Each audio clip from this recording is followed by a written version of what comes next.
Alice Paul was a leader of the women's suffrage movement in America. Paul first became involved with feminist movements while in England. There, she made speeches, protested, and even got arrested. Because of her passion and previous experience, when she returned to America in 1910, at 25, Paul quickly emerged as a leader of the National American Women's Suffrage Association's Congressional Committee, or the NAWSA. She led the women's suffrage movement to effect successful political changes regarding women's equal rights, which still positively affect women today. Along with another suffragette, Lucy Burns, Paul was asked to work on the passage of the 19th Amendment, which would give women the right to vote nationwide. As young women both excited to help the movement, Paul and Burns excitedly accepted the challenge, assuming that they would have quick success. Looking back in 1974, Paul said that they, the NAWSA, did not take the work at all seriously, or else they wouldn't have entrusted it to us, two young girls. With no budget, Paul and Burns managed to organize the largest parade that had ever taken place in Washington, thus showing their ability to conquer the challenges presented to them. The suffragette parade was held on March 3, 1913, to raise awareness for the 19th Amendment and was strategically planned by Paul a day before President Wilson's inauguration. 500,000 people crowded the streets to watch the procession. In the suffragette newspaper called The Woman's Journal, an article about the parade was published on March 8, 1913. It said that it was a glorious day. 10,000 women were ready to do their part, to make it a credit to womanhood and to demonstrate the strength of the movement.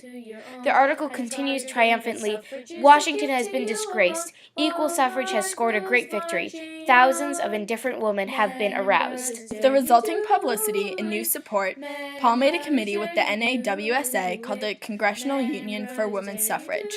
While both the Union and the committee were trying to get the 19th Amendment passed, the Union was larger and more aggressive. The NAWSA began to question Paul's opinions and the action she wanted to take to accomplish their mutual goal.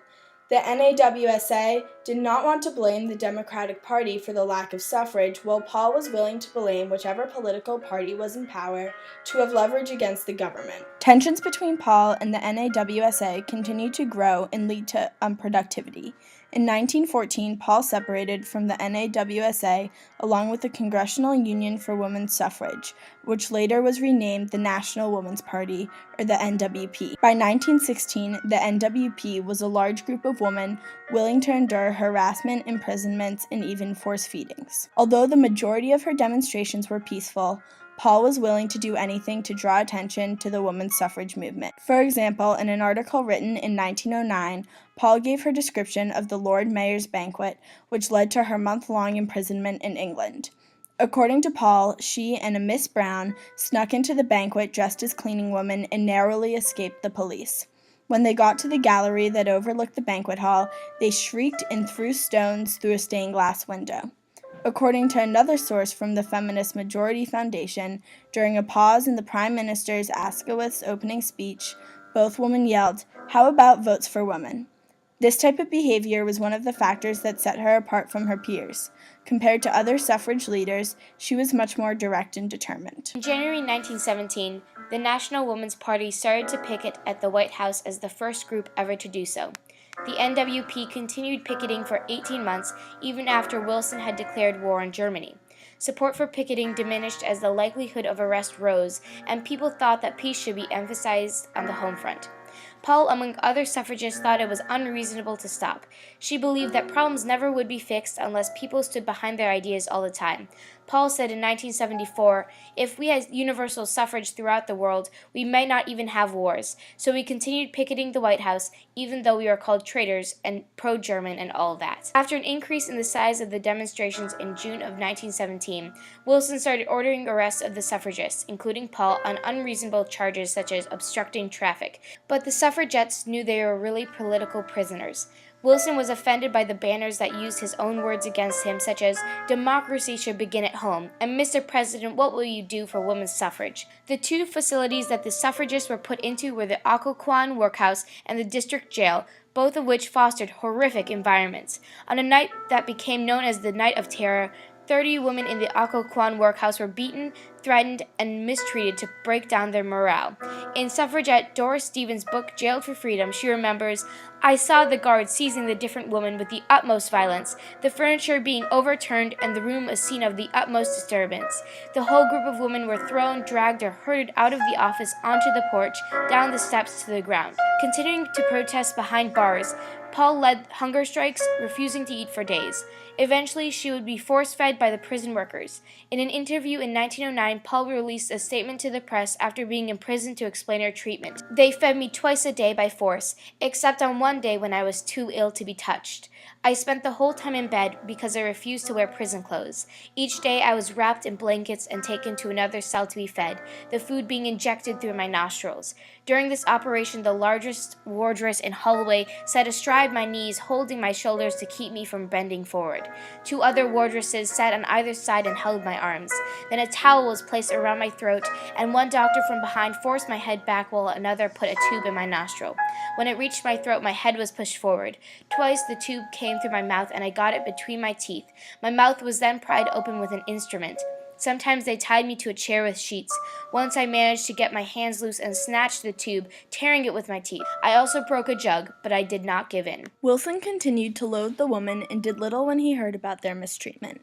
In a 1917 letter to his daughter, Wilson says the suffragists seem bent upon making their cause as obnoxious as possible. Upon receiving a letter protesting the treatment, Wilson asked his secretary to look into the matter, and then he stated, "No real harshness of a method is being used.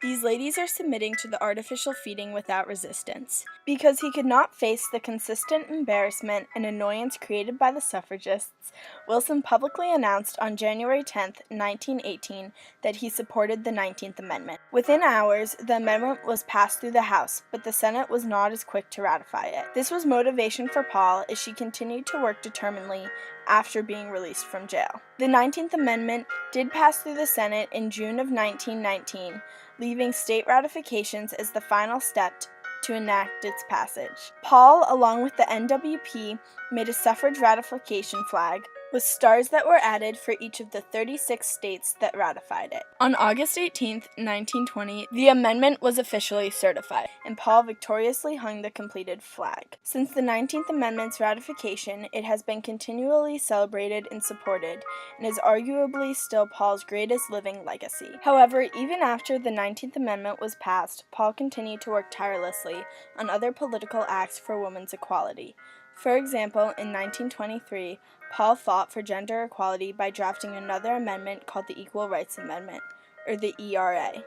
Paul's draft said the following: "Men and women shall have equal rights throughout the United States in every place subject to its jurisdiction." Paul's draft was not passed, but the bill was reintroduced to multiple congressional sessions thereafter. In 1972, an edited version of Paul's ERA was passed in Congress, reading, "Equality of rights under the law shall not be denied or abridged by the United States or by any state on account of sex." It did not get the state ratifications it needed to become an official amendment. Since then, 21 states have adopted the ERA into their own state constitutions.